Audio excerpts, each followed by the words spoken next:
Ассаляму алейкум ва рахматуллахи ва баракатуху. На днях пришла женщина в мечеть и попросила почитать молитву. На одном листке бумаги было очень много разных имен. И иностранные имена, и русские, и татарские имена.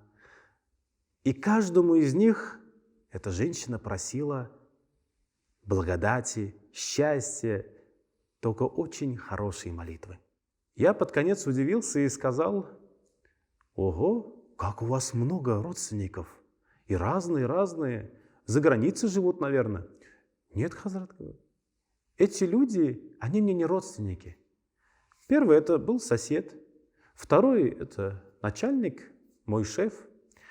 Третий это знакомые. И от каждого из них мне в какой-то период моей жизни пришел негатив. Где-то на меня без причины накричали, кто-то пришел, меня обругал, кто-то мне плохое слово сказал, и каждый из них какую-то боль мне доставил. И я вместо того, чтобы на них обижаться, решила прийти в мечеть и почитать молитву. И после того, как я читаю за них молитвы, желаю им счастья, благополучия, чтобы у них было здоровье и всего самого наилучшего, от них мне приходит тоже только благость.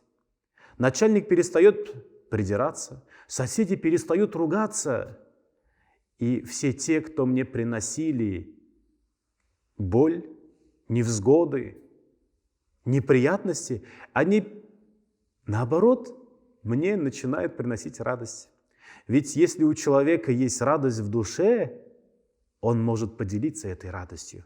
Если у человека есть горесть в душе, боль, невзгоды, он может только этим и поделиться. Поэтому я пожелала у Всевышнего, чтобы у них было все хорошо, чтобы они были счастливы, чтобы у них было и в семье, и на работе, и дома, и в их жизни благодать.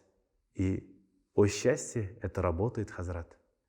Я с того момента пообещала, что каждый раз, когда кто-то мне принесет какую-то боль или доставит мне какое-то несчастье, то я не буду обижаться на них.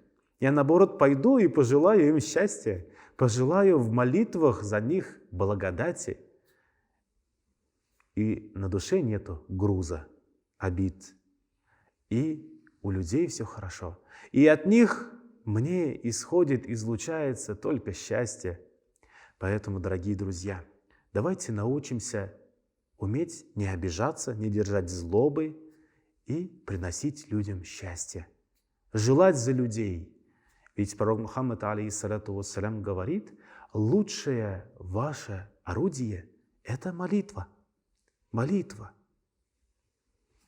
Сели, прочитали молитву, попросили у Всевышнего, чтобы у людей было счастье.